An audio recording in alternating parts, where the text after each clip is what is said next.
오늘 본문은 베드로의 설교를 들은 사람들의 반응이 기록된 본문입니다. 37절부터 한번 보시죠. 그들이 이 말을 듣고 마음에 찔려 베드로와 다른 사도들에게 물어 이르되 형제들아 우리가 어찌할꼬. 베드로의 설교를 들은 사람들이 그 말씀 앞에 마음이 찔려서 하는 말이 형제들아 우리가 어찌할꼬. 지금 베드로의 설교는 신약교회 최초의 설교일 뿐만 아니라 이 땅 모든 설교의 뼈대가 되는 설교입니다. 그러니 지금 이 말씀의 의미는 진짜 설교를 들으면 마음이 찔려야 한다라는 뜻입니다. 여기서 찔리다라는 단어는 말 그대로 날카로운 곳에 찔렸다 이런 뜻도 있지만 또 다른 의미는 얼굴색이 바뀌다 라는 뜻도 있습니다. 우리말로는 대경 실색하다, 너무 놀라 얼굴색이 바뀌다. 그러면 교회에서 우리가 어떤 말을 들으면 얼굴색이 바뀌고 마음이 찔릴까요?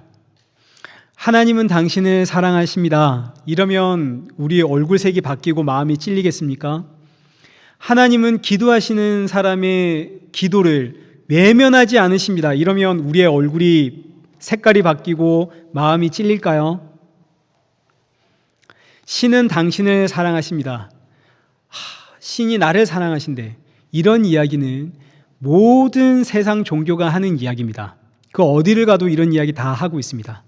이런 이야기 들으려면 굳이 교회를 찾아 나올 이유는 없죠. 교회는 마음을 찌르는 곳이고 교회는 얼굴의 색을 바꾸게 하는 곳입니다. 그럼 우리가 어떤 이야기를 들어야 마음이 찔리고 얼굴의 색이 바뀔까요? 베드로의 설교를 보십시오. 베드로의 설교는 요약하면 23절.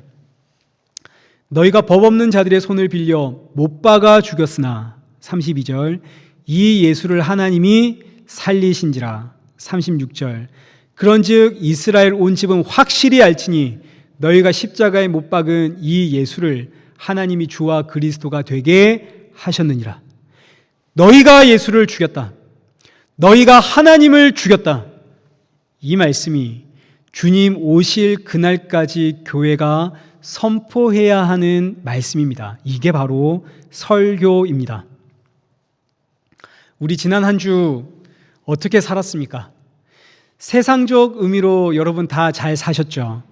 법도 어기지 않았고 사기치거나 도둑질하지도 않았습니다.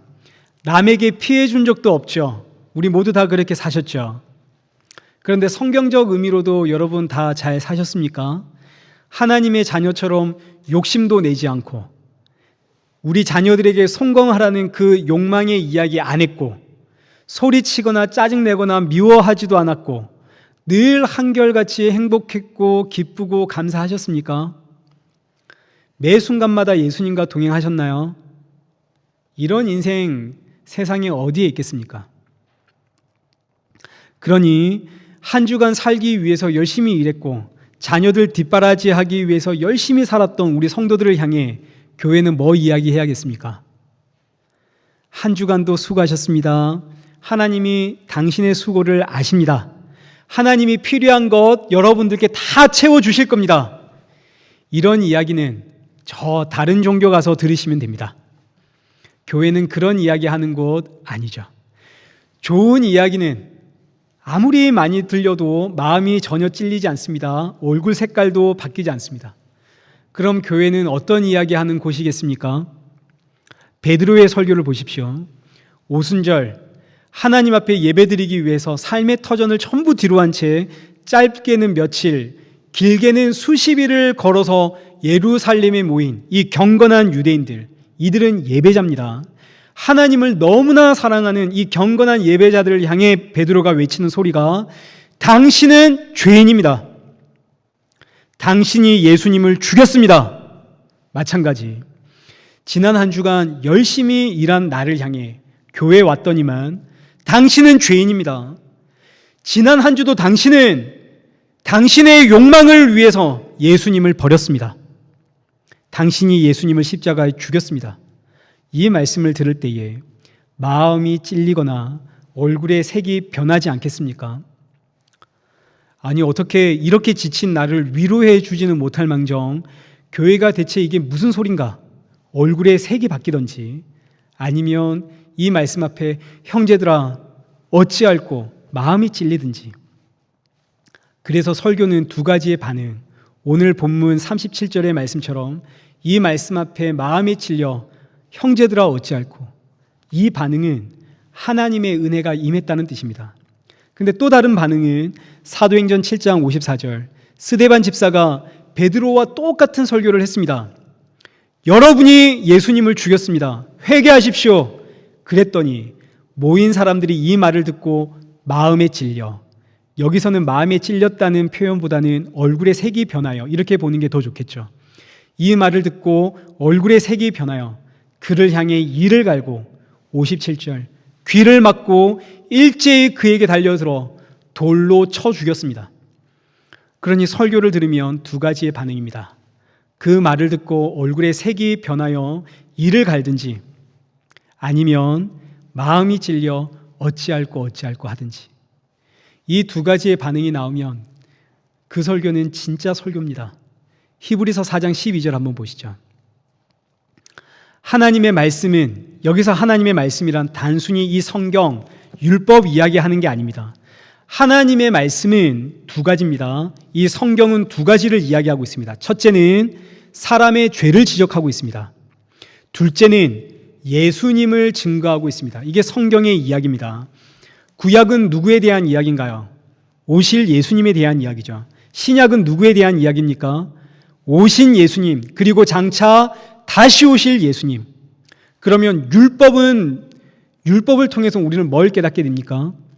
율법으로는 죄를 깨닫습니다. 그러니까 이 성경은 죄를 지적하고 예수님을 증거하는 것이 이 성경이고, 이것이 하나님의 말씀입니다. 그래서 이 말씀은 살아있고 활력이 있어 좌우에 날선 어떤 검보다 예리하여 혼과 영과 및 관절과 골수를 찔러 쪼개기까지 하며, 또 마음의 생각과 뜻을 판단하나니 지으신 것이 하나도 그 앞에 나타나지 않음이 없고, 우리의 결산을 받으실 이의 눈앞에 만물이 벌거벗은 것 같이 드러나느니라. 하나님의 말씀을 들으면 이 만물 안에는 저와 여러분이 다 포함되어 있습니다. 죄를 지적하고 예수님을 증거하는 이 하나님의 말씀을 들은 모든 인생들은, 하나님의 이 말씀이 그 인생들을 찢어 쪼개 발가벗기듯이 그 마음의 생각과 뜻을 드러내버립니다. 하나님의 말씀은. 우리의 마음을 한번 생각해 보십시오. 여기에 지금 내 마음에 깊이 자리 잡고 있는 생각과 뜻이 환하게 드러날 때 하나님 앞에 자신 있는 분 계십니까?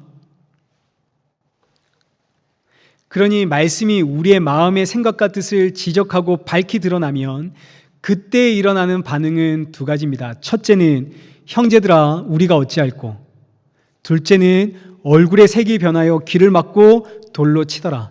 내가 이런 소리 들으려고 교회 나왔나? 사도행전 7장에서는 얼굴의 색이 변하여 귀를 막고 달려드는 사람들의 이야기, 사도행전 7장에서 살펴볼 겁니다. 오늘 본문에는 마음이 찔려서 형제들아 어찌할꼬 외쳤던 사람들에 대한 이야기입니다. 베드로의 설교에 형제들아 어찌할꼬, 이때 베드로의 대답이 38절입니다. 38절. 베드로가 이르되 너희가 회개하여 각각 예수 그리스도의 이름으로 세례를 받고 죄사함을 받으라. 그리하면 성령을 세례 선물을 받으리니. 이제 베드로의 대답은 첫째, 회개하라. 둘째, 예수의 이름으로 세례를 받아라. 셋째, 죄사함을 받아라. 그러면 넷째, 성령의 선물을 받을 것이다. 이 말씀이 이제 우리 눈에는 하나의 순서처럼 보입니다. 회개하고 세례를 받고 죄사함을 받으면 하나님이 우리에게 성령의 선물을 주시는구나. 그 성령의 선물은 여기 41절에 기록된 것처럼 믿는 사람의 수가 몇 명?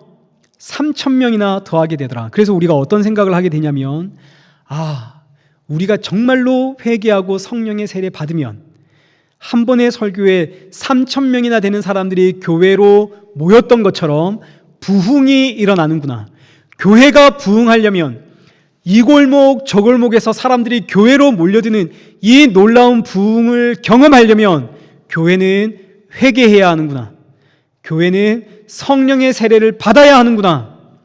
이런 생각을 우리가 이제 가지게 되는데, 이런 꿈을 꾸는 것은 참 좋습니다. 저도 이런 일들이 우리 교회 안에 일어났으면 좋겠습니다. 저문으로 사람들이 몰려드는, 얼마나 좋겠습니까? 근데 이건 그야말로 그냥 우리의 소원이고 우리의 바람이지 전혀 성경적인 이야기는 아닙니다. 이건 마치 로또를 꿈꾸는 것과 똑같습니다. 로또에 당첨되려면 어떻게 해야 됩니까? 돈을 들고 가서 로또를 사야 됩니다. 돈을 들고 로또를 사면 당첨되겠지, 이런 상상과 똑같은 게 오늘 이 이야기입니다. 회개하고 성령 세례 받으면 부흥하겠지. 이거 전혀 성경적이지도 않고 이건 그냥 우리의 소원입니다. 그리고 무엇보다 이 38절의 이 말씀은 우리가 생각하는 그런 논리적 순서가 전혀 아닙니다. 우리가 지금 보고 있는 이 순서를 역순으로 보면 이게 정확한 표현입니다. 그러니까 이 38절의 말씀은 맨 끝에 있는 성령의 선물을 받으면 회개하게 되고 세례를 받고 죄사함을 받는다, 이런 뜻입니다. 회개하고 세례를 받고 죄사함을 받는 것이 바로 성령의 선물이다. 좀 더 정확하게 표현하면 베드로의 설교 앞에 지금 마음이 찔려서 형제들아 우리가 어찌할꼬 할 때 이 반응 자체가 이미 성령을 받은 사람들의 반응입니다. 성령이 임했기에 베드로의 설교 앞에 형제들아 우리가 어찌할꼬, 내가 죄인이라는 사실을 깨닫게 되었기 때문에 찾아오는 그 두려움, 그럼 우리는 이제 어찌하면 좋은가? 뭔가는 해야겠는데 무엇을 해야 하는가? 이때 베드로가 알려주는 것이 성령님의 세 가지 선물, 성령님이 여러분들에게 세 가지의 선물을 주십니다. 그 선물 첫 번째는 회개입니다. 회개란 무엇입니까? 너의 죄를 위해 예수님이 십자가에서 죽으셨습니다. 이게 회개입니다. 회개란 저 어제 욕했어요, 저 기도도 안 했어요, 저 누구의 물건을 훔쳤습니다, 이런 죄의 나열은 회개 아닙니다. 이건 그냥 자기 반성이고, 윤리 도덕적인 자기 반성도 이거 회개 아닙니다. 회개라고 하는 것은 맞아, 예수님이 날 위해 죽으셨지, 날 위해 십자가에 죽으신 예수님께로 돌아가는 것, 이게 회개입니다. 그래서 열심히 일하다가도 이렇게 열심히 일하고 있는 날 위해 예수님 죽으셨지, 세상 일에 열심히 일하는 나를 위해서. 극장에 가서 영화를 한 편 보더라도 나 이렇게 나의 재미를 위해서 영화 한 편 보고 있는데 맞아, 예수님 이런 날 위해 죽으셨지. 사람과 대화하다가도 맞아, 예수님은 이런 날 대신하여 죽으셨지. 이게 회개입니다. 성도는 날마다 회개해야 하고, 심지어 내가 회개해야지라고 마음먹지 않아도 일상생활에서 불쑥불쑥 나에게 찾아오는 것이 십자가의 예수님, 이게 회개입니다. 아니 목사님, 그러면 일하다가도 영화를 보다가도 이런 나 때문에 예수님 죽으셨지 이러면 오히려 일상생활을 못하게 되는 거 아닙니까? 아니요. 일상생활을 못하게 되는 것이 아니라 그때 비로소 일상생활에서 진짜 자유를 누리게 되어집니다. 이 자유는 회개하는 사람만 누리는 자유입니다. 이건 설명한다고 해서 이해가 되어지고 깨닫게 되어지는 게 절대 아닙니다. 회개하는 사람은 누구나 이 자유가 어떤 자유인지를 압니다. 그래서 성령의 선물 첫 번째, 성령이 임한 자는 회개하게 되어지고 자유를 누리게 되어집니다. 고린도후서 3장 17절 보십시오. 주는 영이시니 주의 영이 계신 곳에는 뭐가 있다고요? 자유가 있느니라. 주는 영이시니, 이 영이 성령입니다. 성령이 계신 곳엔 자유가 있습니다. 왜요? 성령이 임한 자는 회개하게 되어지고, 회개란 누구에게 돌아가는 겁니까? 예수님께로 돌아가는 것이 회개입니다. 그러니 성령이 임한 자는 예수님께 가게 되어지고, 예수님께 가게 되어지니까 뭘 누린다고요? 자유를 누린다고요. 이것이 성령의 첫 번째 선물. 성령이 임하면 성도는 회개하게 되어집니다. 두 번째, 성령의 두 번째 선물은 예수 그리스도의 이름으로 세례를 받는 겁니다. 유대인들에게 있어서 세례라고 하는 것은 특별한 게 아닙니다. 세례 요한도 세례를 주었죠. 세례라고 하는 말은 연합되다, 한 몸이 되다, 한 가족, 한 식구가 되다 이런 뜻입니다. 그러니까 세례 요한이 세례를 주었다는 말은 세례 받은 사람은 이제 세례 요한과 한 몸, 한 식구, 한 가족 되었다. 다른 말로 제자가 되었다 이런 뜻입니다. 스승과 제자 사이에 세례가 있는 것, 이거 특별한 거 아닙니다. 가족들 사이에서도 세례는 특별한 거 아닙니다. 우리는 한 가족이다 이런 표현입니다. 아주 자연스러운 유대인의 관습입니다. 그런데 예수님의 이름으로 세례를 받는 건 이건 아주 특별한 겁니다. 왜일까요? 예수님은 나무에 달려 죽었거든요. 신명기 21장 23절 보십시오. 나무에 달린 자는 누구의 저주를 받은 자입니까? 하나님의 저주를 받은 자입니다.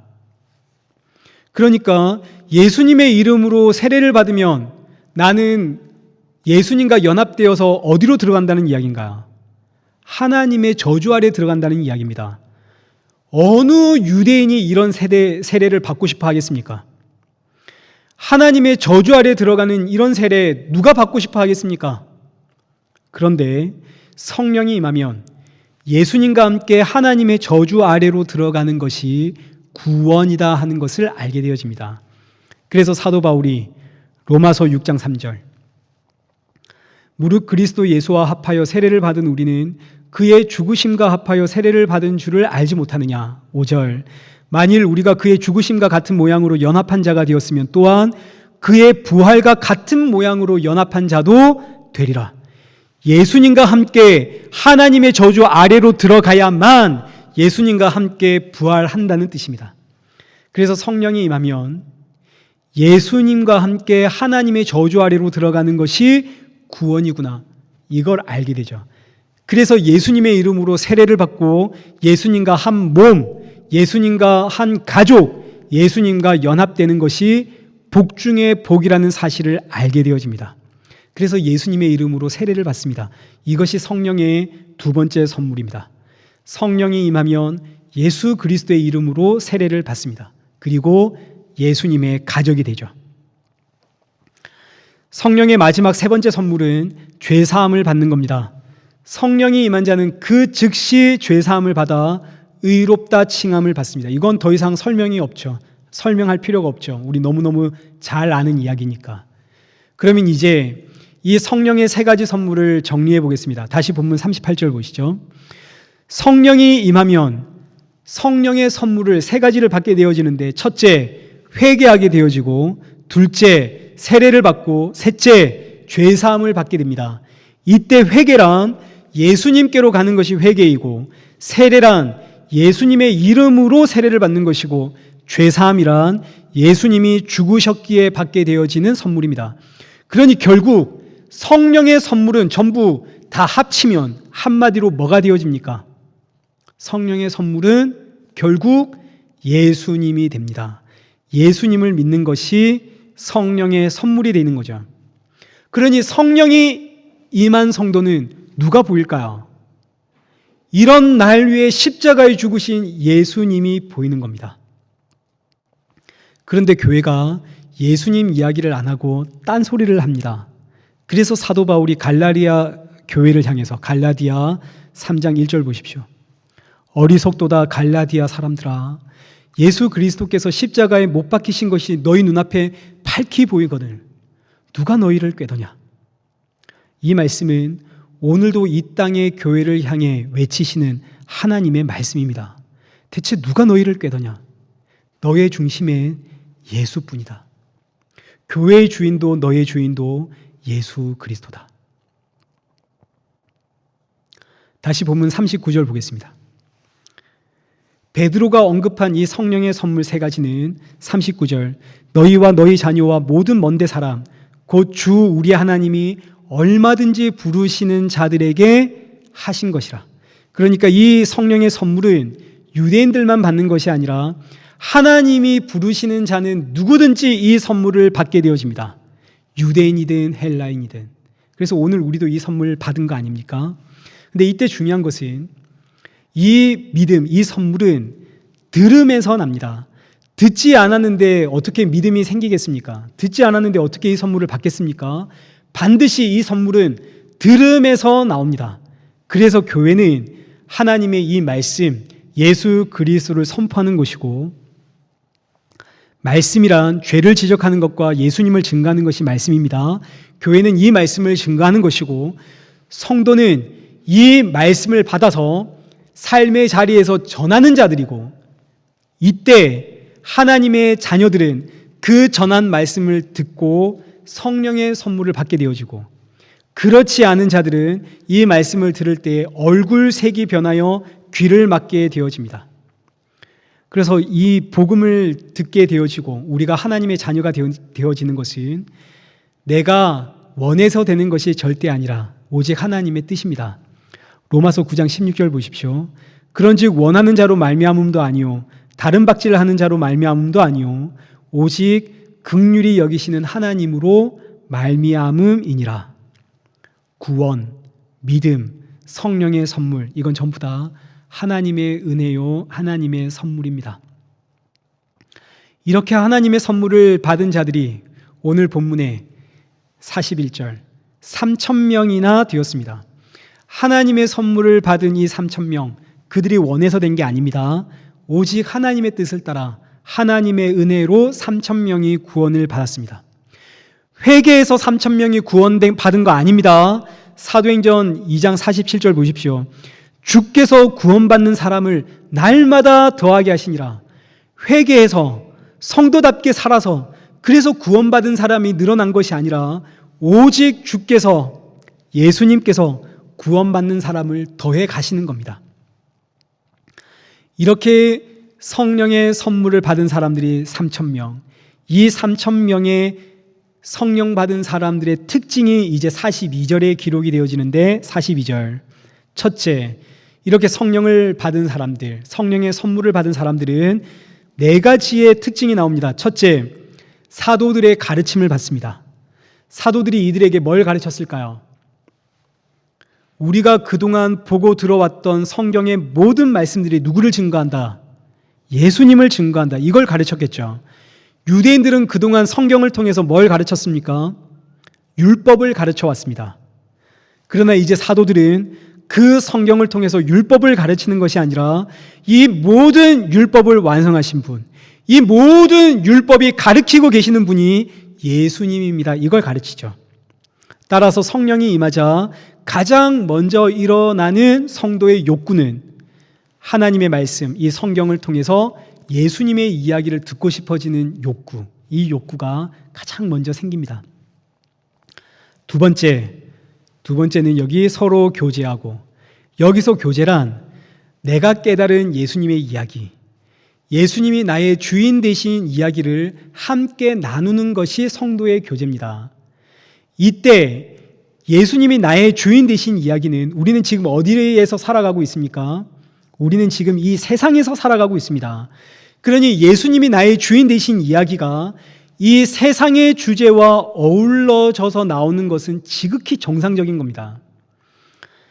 우리가 지금 이 세상에서 살아가고 있기 때문에 이 세상 속에서 예수님이 나의 주인이심을 이야기해야 되니까 예배 후에 성도의 교제 시간에 성도들이 335 짝을 이루고 앉아가지고, 와, 오늘 네 머리 참 잘 됐네, 오늘 너 참 예뻐 보이네, 오늘 젊어 보이네, 이런 이야기가 나오는 게 지극히 정상입니다.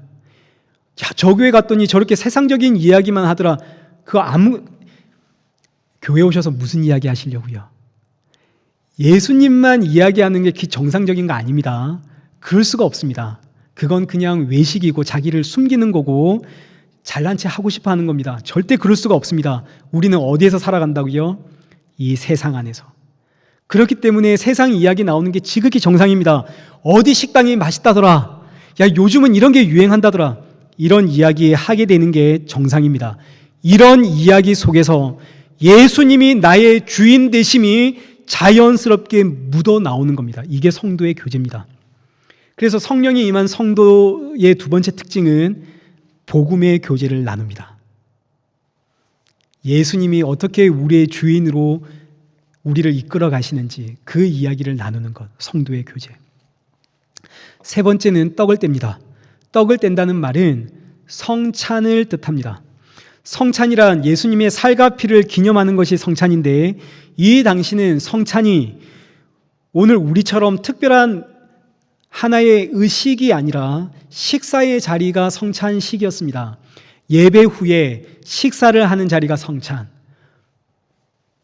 그래서 성찬을 어떤 방법으로 하느냐, 이건 전혀 중요하지 않습니다. 우리가 이 예배 시간에 성찬식을 하느냐, 예배 후에 성찬식을 하느냐, 아예 성찬식을 안 하느냐, 이건 하나도 중요한 게 아닙니다. 중요한 것은 성찬은 누구를 기억하고 있는 것인가, 누구를 기념하는 것인가, 이게 중요한 거죠. 성찬은 누구를 기념하는 겁니까? 예수님을 기억하게 하는 도구가 성찬입니다. 그래서 초대 교회 성도들은 날마다 모여서 성찬을 했는데, 이 의미는 날마다 모여서 식사를 했다는 이야기입니다. 식사를 하면서 누구를 기억하고? 예수님을 기억하고. 이 성찬이 바로 오늘 우리가 식사할 때 드리는 식기도입니다. 식기도, 누구를 기억하는 기도인가요? 하나님 이 밥 먹고 건강하게 해주세요. 하나님 이 밥 먹고 저 열심히 살겠습니다. 힘내겠습니다. 이런 기도가 아니라, 물론 이런 기도도 해야겠지만, 식기도는 이 식사를 통해 날 구원하신 예수님의 살과 피를 잊지 않겠습니다. 날 구원하신 예수 그리스도의 살과 피를 기억하며 살겠습니다. 나 그 예수님의 백성임을 잊지 않고 살겠습니다. 이게 바로 성찬입니다. 이게 바로 떡을 떼는 이야기. 그래서 성령을 선물로 받은 성도의 세 번째 특징은 떡을 뗍니다. 떡을 떼면서 예수님을 기억합니다. 그리고 마지막 성령이 임한 성도의 세 번째 특징은 기도하기를 힘쓰더라. 성령이 임한 성도는 이제 기도하게 되어집니다. 이제 성령이 임했기 때문에 내가 죄인이라는 사실을 알았고, 예수님이 나로 인해 십자가에 죽었다는 사실을 알았습니다. 그럼 이제 이 성도는 예수님께 무슨 기도하겠습니까? 예수님, 내 소원이 있습니다. 이거 응답해 주십시오. 예수님, 내 문제 해결해 주십시오. 예수님, 우리 가족 문제 해결해 주십시오. 이런 기도할 수 있겠습니까? 나의 죄로 인해서 예수님 십자가에 달려 죽었는데, 물론 이런 기도도 해야겠지만, 그래서 성령이 임한 성도의 세 번째 특징은, 네 번째 마지막 특징은 죄에 사로잡힌 나에게 자유를 주신 예수 그리스도. 이 기쁜 복음의 소식이 나의 사랑하는 자들에게도 전달되어지기를 하나님의 긍휼과 은혜를 구하며 영혼 구원을 위해서 기도하게 되는 겁니다.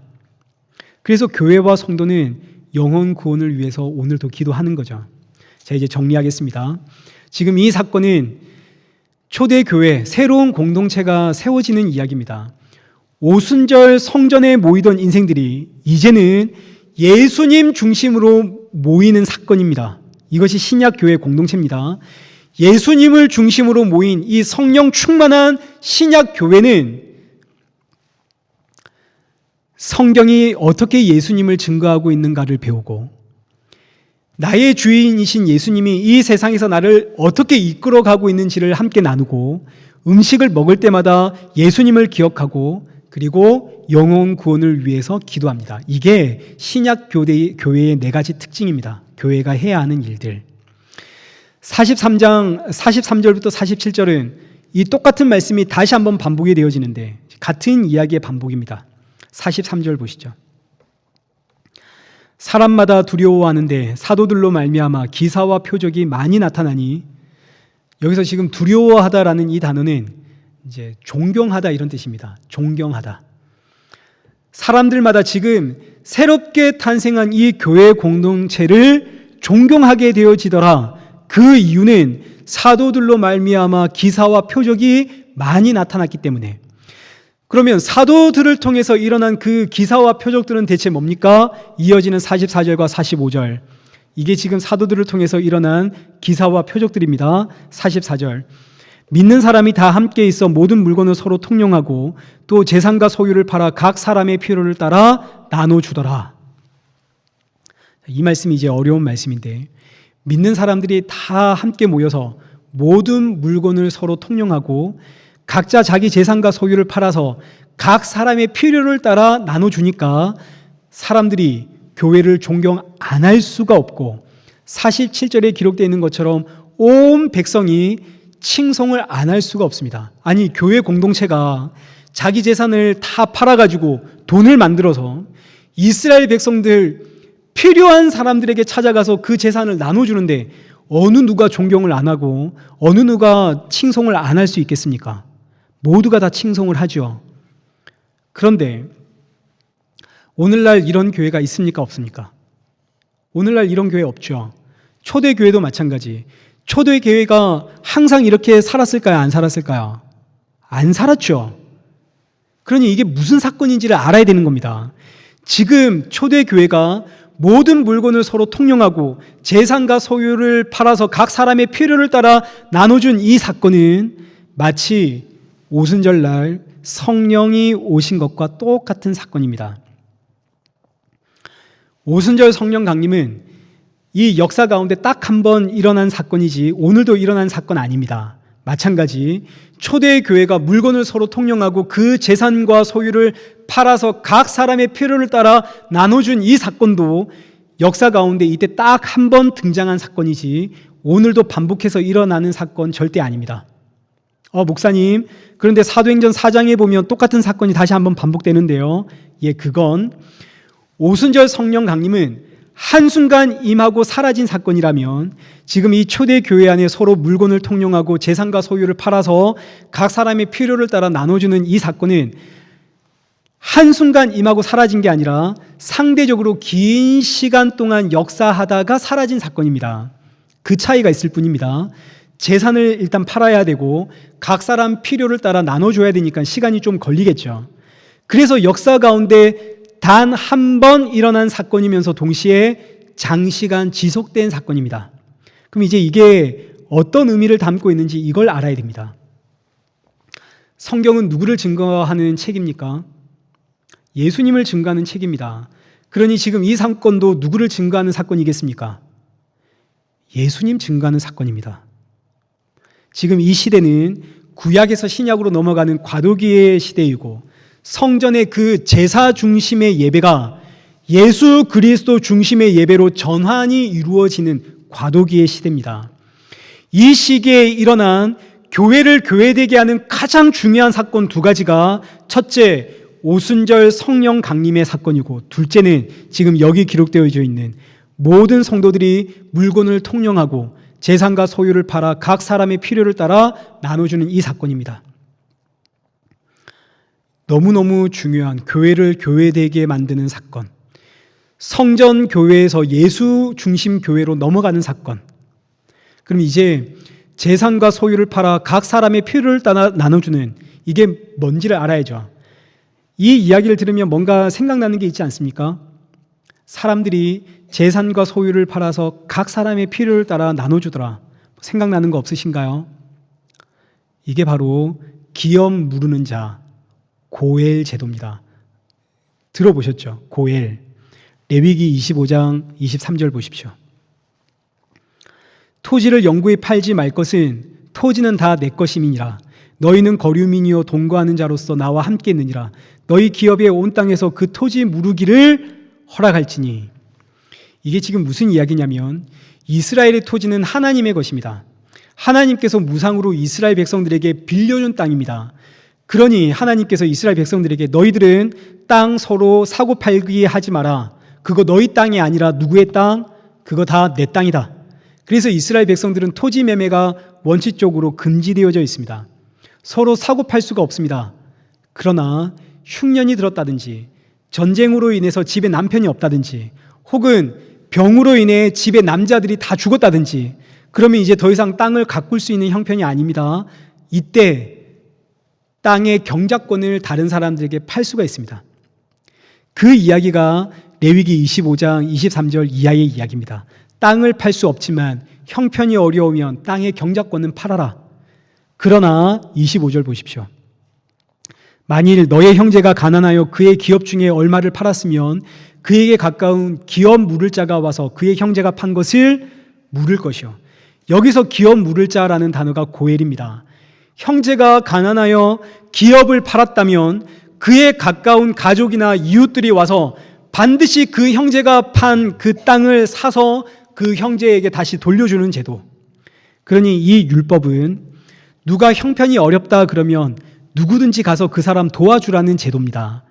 형편이 어려워서 경작권을 판다면 그 경작권을 살 것이 아니라 경작권을 사는 그 사람도 같은 민족이고 같은 형제 아닙니까? 그러니 형편이 어려운 사람이 땅을 내놓으면 그 땅을 살 것이 아니라 그 어려운 사람을 도와주어라. 이게 고엘 제도입니다. 근데 이스라엘 역사 가운데 이 고엘 제도는 실천된 적이 단 한 번도 없습니다. 물론 룻기서에 보면 기업 무르는 자가 나오기도 합니다. 룻과 보아스의 이야기. 그러나 이 사건도 엄밀히 보면 룻의 시어머니 나오미가 너무너무 살기 힘들어서 베들레헴을 떠나면서 시작되는 사건입니다. 그러니까 고엘 제도가 잘 실행되었다면 나오미의 가정이 베들레헴을 떠날 이유가 있나요, 없나요? 없지요.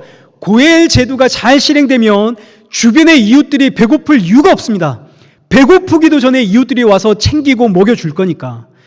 그러니까 이스라엘은 고엘 제도가 실행된 적이 한 번도 없고 오히려 이스라엘에는 부동산 투기가 극에 달했습니다. 이사야 5장 7절 한번 보십시오. 하나님께서 그들에게 정의를 바라셨더니 도리어 포악이요 그들에게 공의를 바라셨더니 도리어 부르짖음이었도다. 가옥에 가옥을 이으며 전투에 전투를 더하고. 부동산 투기, 이게 이스라엘 백성들의 모습이고 이게 구약 성전 시대였습니다. 성전의 시대, 하나님께 온 힘과 정성을 다해 이스라엘 백성들이 성전에 가서 제사를 드렸지만 돌아서서는 형제들의 아픔과 형제들의 가난 쳐다보지도 않고 형제들이 어떤 필요를 가지고 있는지 쳐다보지도 않고 오히려 그들의 집과 재산을 몽땅 빼앗아 가더라. 이렇게 죄의 종노릇하며 살아가는 이 세상에 진짜 기업 물을 자가 이 땅에 오셨습니다. 자신의 피로 죄의 값을 지불하고 죄의 종노릇하고 있는 이 자들 구원하여 하나님 나라에 옮겨주신 분, 이 누구신가요?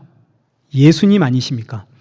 성전은, 구약의 성전은 장차 오실 예수님의 모양입니다.